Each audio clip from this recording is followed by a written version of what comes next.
The stars shone brightly over the NASA complex in Houston as Dr. Alan Fuller stared at his computer screen. It was past midnight, but he couldn't sleep.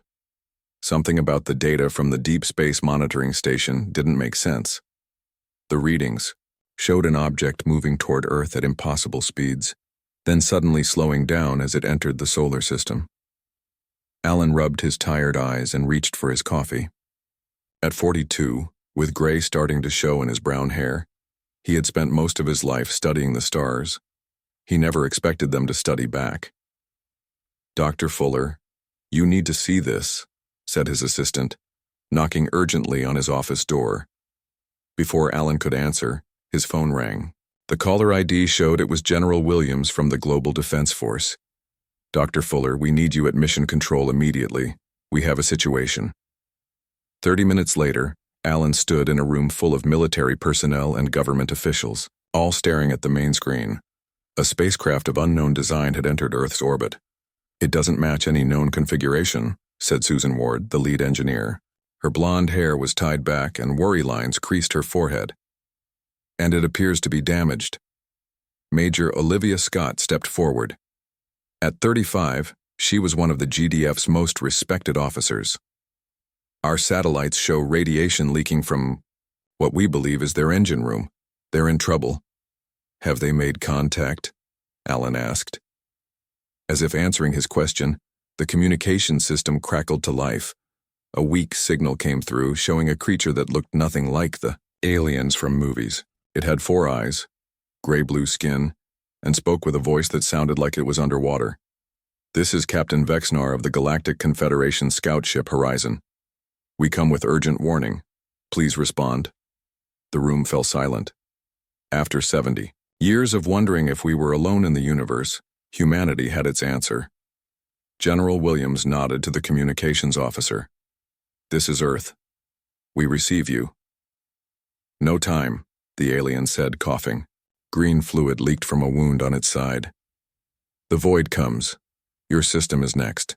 The Confederation flees to distant galaxies. You must prepare or join us." Alan stepped closer to the screen. "What is the void?" "Death. Hunger. It consumes everything. Planets, stars, life. 300 species have chosen to flee. The evacuation is nearly complete." Major Scott spoke up. "How long do we have?" 5 of your years, perhaps 6. Not enough to leave without help." The alien captain winced in pain. "We can offer ships for some of your people, not all." General Williams looked grim. "And if we stay?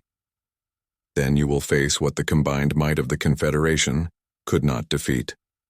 Within hours, the President of the United States and world leaders were in emergency meetings. Alan and Major Scott were chosen to board the alien vessel with a medical team. The inside of the ship smelled like seawater and metal. Captain Vexnar lay in what appeared to be the ship's medical bay, surrounded by blinking lights and screens, with unknown symbols. "Our doctors cannot save me," the alien said when they approached. "But before I die, I offer knowledge." The alien handed Alan a small device shaped like a crystal. "Our technology. Use it wisely." "Why warn us?" Major Scott asked. "Why not just leave with the others?" "Some believed younger races deserved choice. I volunteered."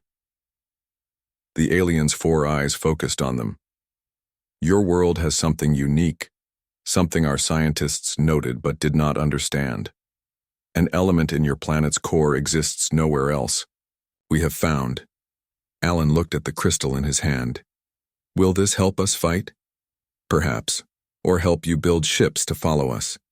The alien's breathing became more labored. "Choose wisely." By the time they returned to Earth, Captain Vexnar had died. Scientists from around the world gathered to study the crystal and the alien ship. The data it contained was beyond human understanding, but they worked day and night to unlock its secrets. 1 month later, more alien ships arrived. These were much larger, evacuation vessels sent by the Confederation to offer escape for a portion of humanity. "We can take 200 million, the new alien representative named Zor-El explained to world leaders. "No more. You must choose who goes and who stays." Panic spread across Earth as the news became public. Some people demanded a place on the ships. Others insisted humanity should stay and fight. In his lab, Alan made a discovery. The element the dying captain mentioned was real. Scientists had found small amounts of it before but thought it unimportant. Now, with alien data to compare it to, Alan realized its potential. "Look at this," he said to Major Scott, who had become a regular visitor to his lab. "This element, let's call it terranium, gives off energy patterns that disrupt the void signature as shown in the alien data." "You think we can make a weapon from it?" she asked. "Maybe, but we need more time and more terranium. It's rare on the surface but more common deep in the crust." The world's governments debated what to do. Some wanted to evacuate as many people as possible. Others believed in Alan's research and wanted to prepare for war. In the end, they chose both paths. Mining operations began all over the world to extract terranium. At the same time, a lottery system was created to decide who would leave on the alien ships. Families were torn apart by the choices they faced: stay and possibly die, or leave and survive but abandon Earth forever. Frank Reeves, a Navy commander, was promoted to admiral and put in charge of building Earth's defense fleet using the alien technology. "We'll need ships, weapons, and trained crews," he told the military council, "and we need them yesterday." Major Scott was tasked with creating a new kind of fighting force, soldiers trained to face an enemy no human had ever seen. 6 months after first contact, Alan stood with Major Scott watching the first evacuation ships prepare to leave. Millions of people said goodbye to loved ones who had chosen different paths. "Do you think we can win?" Scott asked quietly. Alan looked at the data pad in his hand, showing the latest test results of the terranium experiments. For the first time, they had successfully created a small energy burst that, in theory, could damage the void. "I don't know," he answered honestly. "But I know we have to try." As the massive alien ships rose into the sky carrying the first wave of human refugees, Alan thought about Captain Vexnar's final words to him. "Your species is young but stubborn. Perhaps that is what the galaxy needs now." The stars above seemed different now, no longer just points of light, but places where danger lurked. The countdown to humanity's greatest test had begun. 5 years to prepare. 5 years until the void arrived, and Earth would be ready. 5 years passed quickly. Earth had changed in ways no one could have imagined before the aliens came. The skies over every major city now featured the shapes of newly built warships. Factories that once made cars now produced weapons and armor. Children who once dreamed of becoming doctors or teachers now trained to be soldiers and pilots. Dr. Alan Fuller stood at the window of his laboratory, watching workers load the latest terranium weapon onto a transport vehicle. His hair had turned completely gray and deep lines marked his face. He had barely slept more than 4 hours a night for years. "The latest test results are in," said Susan Miller, walking into the room with a tablet. She had joined Alan's team 3 years ago and quickly became his most valuable engineer. "The disruption field is holding steady at 87% efficiency." "Not good enough," Alan said, turning from the window. "The void will be here in months, maybe weeks. We need at least 95%. Susan put the tablet down and sighed.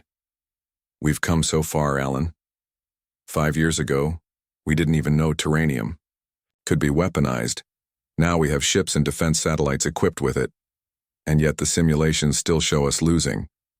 Alan replied. A knock on the door interrupted them. Colonel Olivia Scott stood there, now wearing the uniform of a senior officer. She had spent the last 5 years building and training the special forces that would face the void directly. "The Admiral wants to see us both," she said. "They've spotted something at the edge of the solar system." Admiral Frank Reeves had set up his command center inside Cheyenne Mountain. Maps and screens covered the walls, showing the positions of Earth's defense fleet and the status of the colonies on Mars and Europa. "It's not the void," he said when Alan and Olivia arrived. "At least not yet." He pointed to a screen showing a small ship approaching from deep space. "It's one of ours." "One of the evacuation ships?" Alan asked, confused. "They were supposed to be halfway to the Andromeda Galaxy by now." "It's not a full ship, Admiral," Reeves explained. It's a shuttle, and it's sending a message on our frequencies. The message played on the speakers. This is Peter Dawson, returning from evacuation fleet. I have critical information about the void. Request immediate landing clearance. Peter Dawson had been one of the lottery winners, chosen to leave Earth with his brother Carl and their families. But only Peter had returned. When his shuttle landed, Peter was immediately brought to the command center. He looked older, thinner, with a beard and haunted eyes. "The Confederation lied to us," he said after greeting the others. "Not about everything, but about important things." "What do you mean?" Olivia asked. "The void isn't just some natural disaster. It's intelligent, coordinated, and the Confederation has been running from it for far longer than they told us." Peter showed them data he had stolen from the alien ships. "My brother Carl and I discovered this.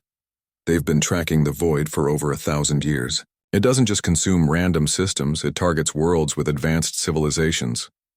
Alan studied the data, his mind racing. "This changes our understanding of what we're fighting." "There's more," Peter said. "Carl stayed behind with the fleet to keep gathering information.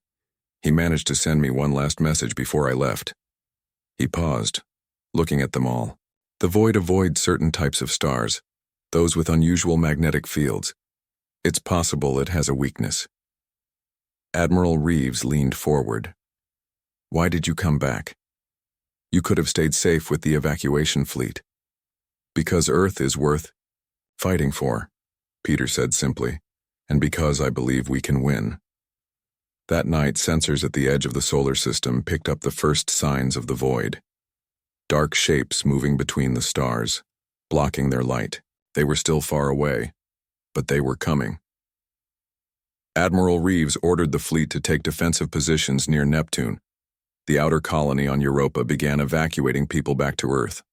The Mars colony activated its shield system, designed with the alien technology. Alan and Susan worked frantically to adjust the terranium weapons based on Peter's information. If the void was vulnerable to certain magnetic fields, perhaps they could modify their approach. "We need to test this on a larger scale," Susan said, looking at the new designs. "There's no time for another test phase," Alan replied. "We'll have to implement the changes directly to the orbital platforms." Colonel Scott prepared her special forces for the coming fight. Her soldiers trained in new battlesuits equipped with terranium-powered weapons. They had never faced an enemy like the void, but they would be ready. "Remember your training," she told them during their final briefing. "We don't know exactly what form the void will take when it reaches us, but we know it can be hurt. It can be fought." Two brothers, Jack and Steve Harris, stood among her troops. They had joined after their parents left on the evacuation ships. "Do you think we'll see them again?" Steve asked his brother as they prepared their equipment. "I don't know," Jack replied. "But I know they would be proud we stayed to fight." All across Earth, people prepared for what might be humanity's last stand. Some prayed, some partied, some simply held their loved ones close. They had known this day was coming for 5 years, but nothing could truly prepare them for it. In homes around the world, families gathered around screens to watch the president's address. "Today we stand at the edge of history," she said, her voice calm and determined. "The threat we face is unlike any humanity has known before, but we face it together, united as one people, one planet." In orbit, the first line of defense satellites waited, their terranium cores humming with energy. On the ground, missile silos stood ready, repurposed with new technology. Peter Dawson joined Admiral Reeves in the command center. "The first real test will be at Neptune," the Admiral said. "If our ships can hold the line there, we might have a chance." "And if they can't?" Peter asked. "Then we fall back to Saturn, then Jupiter. We make the void pay for every inch of our solar system." Alan looked at the final adjustments to the terranium weapon controls. 5 years of work, leading to this moment. He thought about all the people who had left Earth, hoping to find safety in distant galaxies, and he thought about those who stayed willing to fight for their home. "Signal from the Neptune defense line," a communications officer called out. "They've made visual contact with the void." On the main screen, they saw it for the first time. Not ships or creatures as they had imagined, but something else entirely. Massive dark shapes like living shadows moving between the stars. They absorbed light, energy, matter, anything they touched. "They're coming," Admiral Reeves said, quietly. The first battle for humanity's survival was about to begin. The battle at Neptune lasted only 6 hours. The void entities moved like liquid darkness, flowing around Earth's ships and weapons. They absorbed energy from the ship's engines and weapons fire, growing stronger with each attack. Admiral Reeves watched from the command center as the fleet retreated from Neptune's orbit. They had lost 7 ships and over 300 crew members. "Fall back to Saturn," he ordered, his voice tight with controlled emotion. "We need to regroup." Colonel Olivia Scott studied the battle footage with her team. The void entities had shown patterns. They weren't just mindless destroyers, they coordinated their movements. "Look here," she said, pointing to the screen. "They avoided direct contact with the Terranium weapons. They can sense the threat." "But the weapons didn't stop them," said Jack Harris, one of her top soldiers. "No, but they slowed them down," Olivia replied. "That's something we can work with." In his lab, Alan Fuller hadn't slept in 2 days. The data from the Neptune battle showed that their weapons had an effect, but not enough. The void entities could still advance. "We need to increase the output," he told Susan Miller. "The Terranium disruption field needs to be stronger." "The power systems can't handle much more," Susan warned. "We're already pushing the limits of the technology." "Then we need to find another approach," Alan said, rubbing his tired eyes. "Peter said they avoid certain magnetic fields. What if we create a massive magnetic pulse powered by Terranium?" Susan's eyes widened.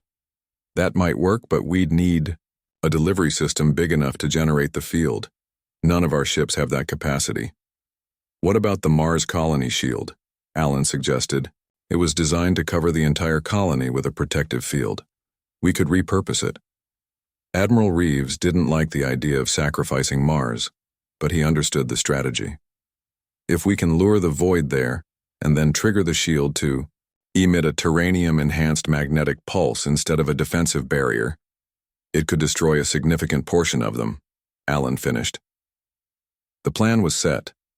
The remaining ships from Neptune took position around Saturn, ready to make another stand.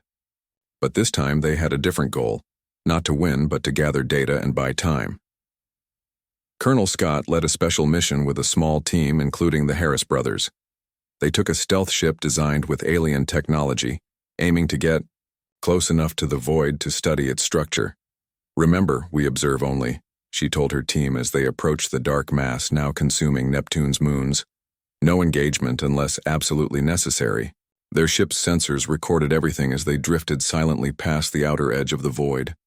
What they saw amazed and terrified them. The entities weren't completely separate beings. Thin strands of dark energy connected them, like a vast nervous system. "It's a hive mind," Olivia realized. "They're all connected." "If we can disrupt that connection," Jack began, "we might be able to isolate them, make them vulnerable," his brother Steve finished. Suddenly, their ship's systems flickered. A tendril of darkness had touched their hull, draining power. "We've been detected," Olivia shouted. "Full power to..." Engines. They barely escaped, losing their outer hull layer and one engine, but they returned with the most valuable information yet. Proof that the void could be vulnerable if its components were isolated. Back on Earth, Alan and Susan worked with their team to modify the Terranium weapons based on the new data. If they could disrupt the connections between void entities, they might have a chance. "The links between them are like communication channels," Alan explained to Admiral Reeves. "If we can jam those signals with the right Terranium frequency, we can cut them off from each other." The battle at Saturn began 3 days later. The void had consumed Neptune entirely and was moving inward. Earth ships, now equipped with modified weapons, engaged differently this time. Instead of trying to destroy the void entities directly, they focused on disrupting the connections between them. For the first time, they saw results. When isolated, individual void entities became confused, less effective. Some even began to shrink, unable to process the energy they had absorbed. "It's working," Admiral Reeves said, watching the battle unfold. "We're hurting them." But victory was short-lived. The main body of the void adapted quickly, changing the frequency of its connections. Earth ships had to retreat again. This time to Jupiter. On Mars, the colonists worked frantically to evacuate while engineers converted the defense shield into a massive weapon. Nearly 10,000 people still remained when the void reached Mars orbit. Admiral Reeves faced an impossible choice: trigger the Mars weapon now and sacrifice those still on the planet, or wait and risk losing the weapon entirely. "We need more time," Peter Dawson argued in the command center. "My wife and daughter are still on Mars.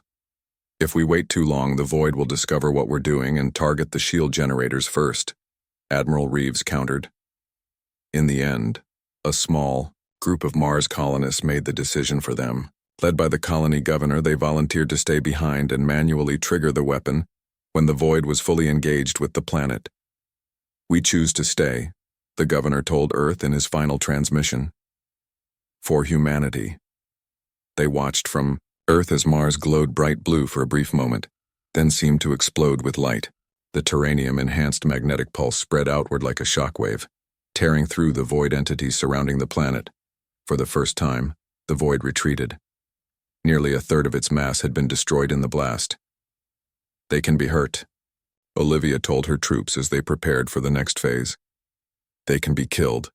But their victory came at a terrible cost. Mars was left uninhabitable, its atmosphere further damaged by the weapon. And the void, though wounded, continued its approach toward Earth after regrouping. "They'll be more cautious now," Alan warned during the emergency council meeting. "They know what we can do." On the Jupiter defense line, Earth's remaining ships prepared for what might be their final stand before the void reached the inner solar system. If Jupiter fell, only Earth itself would remain. Admiral Reeves gathered his fleet commanders. "We make our stand here," he said firmly. "Every ship, every weapon we have. We show them that humanity doesn't surrender." As the void approached Jupiter, something unexpected happened. A small ship emerged from faster-than-light travel. Not a human vessel, but alien in design. "This is Carl Dawson to Earth Command," came the transmission. "I've returned with information that might save us all." Peter rushed to the communications room. "Carl? You left with the evacuation fleet. How did you get back?" "I convinced a small group of aliens to help," Carl replied. "Brother, I've discovered the void's true weakness, and I've brought allies." Behind Carl's ship, more alien vessels appeared. Not many, perhaps 20 in all, but each carrying technology Earth had never seen before. For the first time since the void appeared, hope began to spread. Humanity was no longer fighting alone. The brothers embraced for the first time in 5 years when Carl's ship docked with the space station orbiting Earth. Carl looked different, his skin slightly blue-tinged from the atmosphere on the alien evacuation ships, and a strange metal device attached to his left temple. "Translation device," he explained when Peter pointed at it. "Lets me understand all Confederation languages." Carl introduced his alien companions. "This is Kelvor, a scientist from the Meridian worlds, and this is Zara, a warrior from the Vega system. They were the only ones willing to turn back and help." Admiral Reeves studied the aliens with a mixture of suspicion and hope. "Why did you return when the rest of your people fled?" The taller, alien Kelvor spoke through a similar translation device. "Not all agreed with the Confederation's decision to abandon this sector. Some of us believe the void can be defeated, not just escaped." "Tell them what you discovered," Carl urged. Kelvor displayed a hologram showing the void structure in more detail than Earth's sensors had captured. "The void is not just consuming matter and energy. It is searching for something specific, something it has hunted across multiple galaxies." "What is it looking for?" Alan asked, studying the hologram. "We believe it seeks planets with certain elements, specifically the element you call terranium," Kelvor explained. "Your world is the richest source we have ever encountered." The room fell silent as the implications sank in.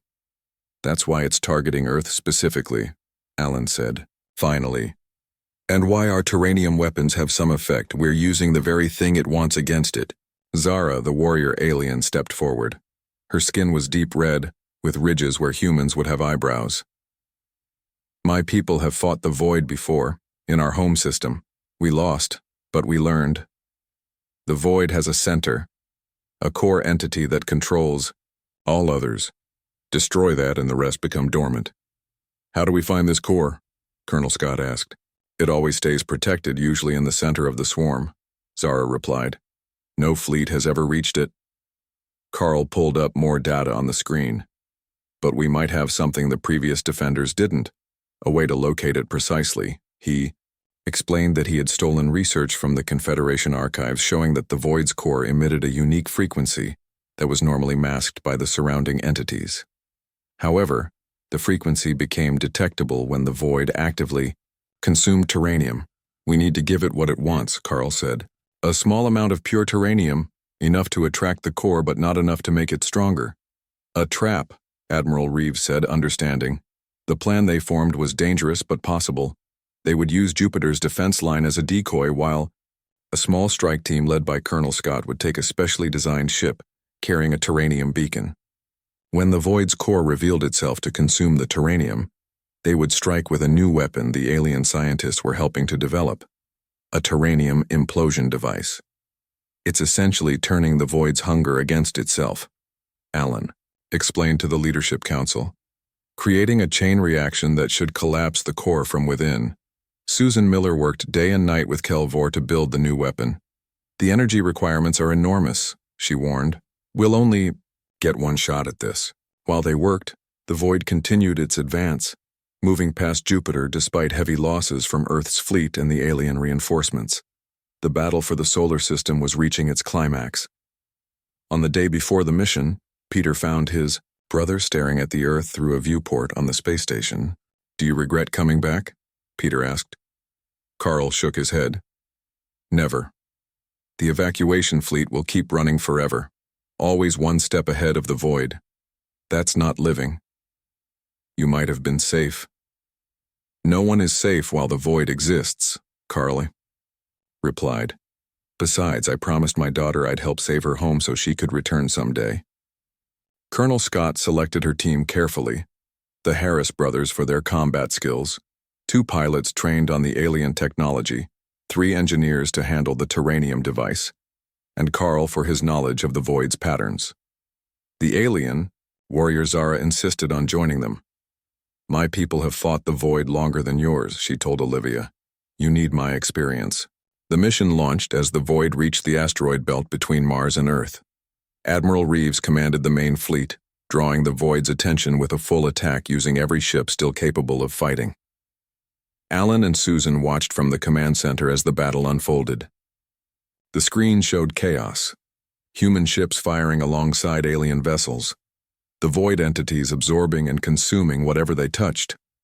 Look, Susan pointed at one screen showing the asteroid belt. They're ignoring the smaller asteroids, focusing on the larger ones with more mass. They're getting desperate for energy, Alan realized. The Mars weapon hurt them more than we thought. Colonel Scott's ship, shielded with alien technology, slipped through the gaps in the Void's formation. The terranium beacon remained inactive until they reached their designated position. All systems ready, Jack Harris reported. Beacon armed. Shield status? Olivia asked. Holding at 94%, Steve Harris answered. But once we activate the beacon, they'll find us quickly. Carl studied the sensor readings. The main body of the Void is fully engaged with the fleet. This is our best chance. Olivia took a deep breath. Activate the beacon. The ship's systems pulsed as the terranium sample was exposed, sending out energy waves that only the Void could detect. For several tense minutes, nothing happened. Then the sensors lit up. Something massive was moving toward them from the center of the Void swarm, larger than any entity they had seen before. That's it, Zara said, her voice hushed with a mixture of fear and anticipation. The core. The core entity was different from the others, more defined, with patterns of light flowing through its darkness like circuits. It moved with purpose, drawn irresistibly to the Terranium beacon. "Implosion device ready," the chief engineer reported. "We'll only get one shot at this." As the core approached, their ship's shields began to fail, the energy being drained faster than their systems could compensate. "Shields at 60% and falling," Steve warned. "Wait," Olivia ordered, watching the core draw closer. "Not yet." The darkness surrounded their ship, tendrils of void matter reaching for the Terranium. The lights flickered as systems began to fail. "Shields at 30%. Now," Olivia commanded. The engineer activated the implosion device, launching it directly into the approaching core. For a moment, nothing seemed to happen. Then the core began to collapse inward, the darkness folding in on itself like a star-going supernova in reverse. A shockwave of energy burst outward, damaging their ship but carrying them away from the collapsing void core. "Did it work?" Jack asked as they stabilized their damaged vessel. On the main view screen, they watched as the surrounding void entities began to slow, then drift aimlessly. Without the core to guide them, they lost their coordination and purpose. "Admiral Reeves," Olivia called over the communication system. "The core has been neutralized. What's the status of the void entities?" "They're retreating," came the Admiral's astonished reply. "All of them. It's like they've lost their will to fight." As their damaged ship limped back toward Earth, Carl put his hand on his brother's shoulder. "We did it," he said quietly. "We actually did it. For the first time in years, Earth dared to hope." 6 months after the battle at the asteroid belt, Earth began to heal. The remaining void entities had scattered across space, harmless without their core to guide them. Some had even dissolved entirely, their dark energy dissipating into nothingness. Admiral Reeves stood at the window of the newly constructed space station orbiting where Mars once existed.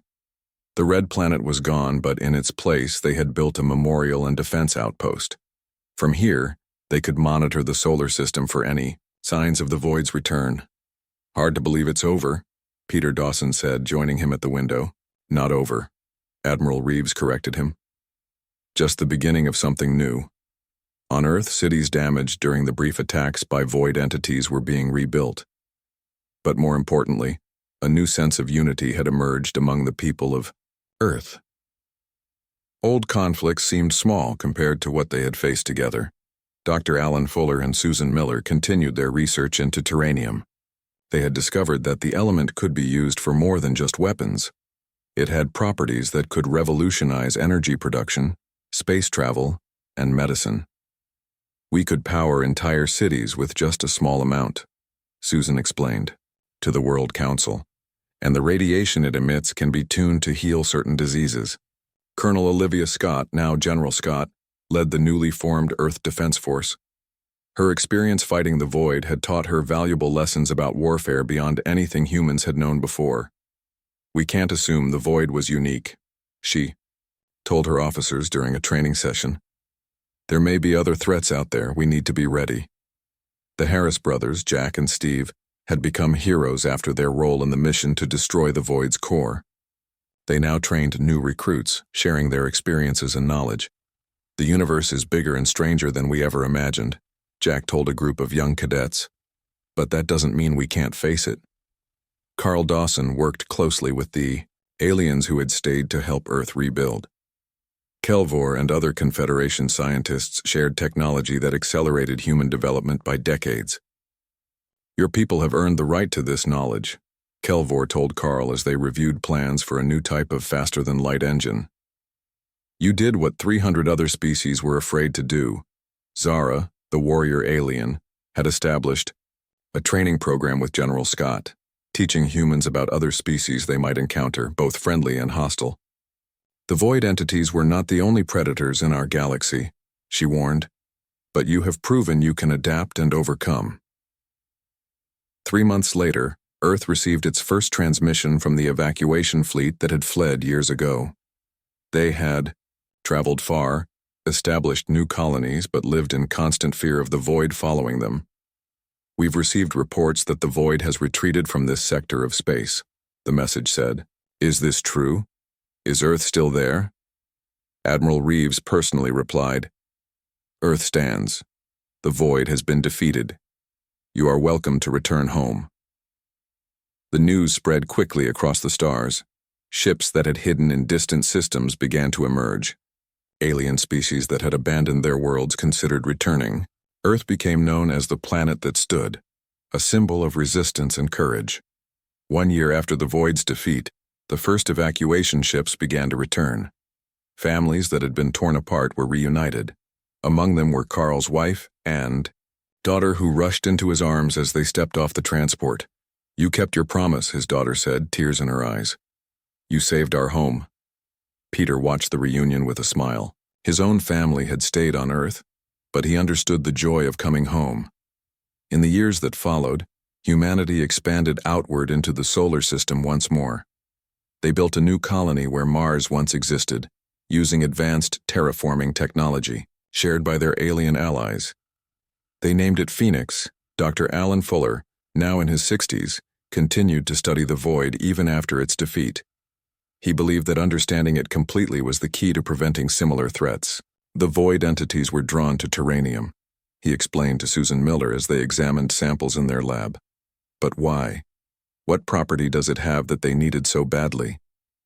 Perhaps they were trying to evolve, Susan suggested. Or maybe they were running from something even worse than themselves. The idea that something could be more dangerous than the Void was troubling.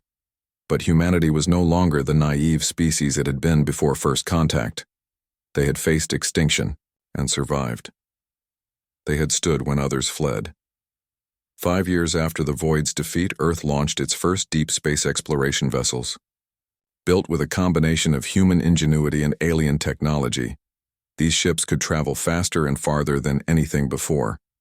Admiral Reeves, now retired but still an advisor to the space program, attended the launch ceremony. "These ships carry more than just people and equipment," he told the crowd. "They carry the spirit that saved Earth, courage, determination, and the will to stand against any threat." General Scott led the security forces for these missions. "We go not just to explore but to protect," she said, "to ensure that what happened to us never happens to others." Peter and Carl Dawson were offered positions on the lead ship, the Unity. Together with Kelvor and several other alien scientists, they would seek out new worlds and new civilizations. They would share the story of Earth's stand against the Void. The Confederation fled because they believed no single world could defeat such a threat, Kelvor said during the launch preparation. "You have proven that belief wrong. Now we must spread that message to others." On the day of launch, thousands gathered to watch the Unity and its sister ships depart. Among them were Susan Miller, the Harris brothers, and many others who had fought in the war against the Void. As the ships rose into the sky, Dr. Alan Fuller watched from his laboratory window. He was too old for space travel now, but his work would continue on Earth. He thought about Captain Vexnar, the alien who had brought the first warning 6 years ago. How different things might have been if that warning had never come. "Your species is young but stubborn," the captain had said. "Perhaps that is what the galaxy needs now." As the Unity broke free of Earth's gravity and set course for distant stars, Alan smiled. The captain had been right. The galaxy had needed humanity's stubborn determination. It had needed a species willing to stand and fight rather than flee, and now humanity would take that spirit out among the stars, not as conquerors but as protectors, not running from darkness but bringing light. The galaxy had fled, but humanity had stood and fought back, and they would stand against whatever came next.